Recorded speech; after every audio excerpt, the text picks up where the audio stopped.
So now we want to write in function notation what would be for this discrete graph.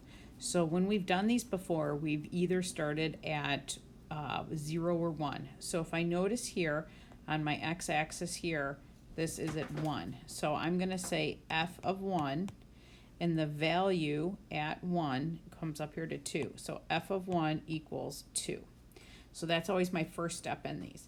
Now, if you'll recall, with function notation, it's one of the ways you often do it is current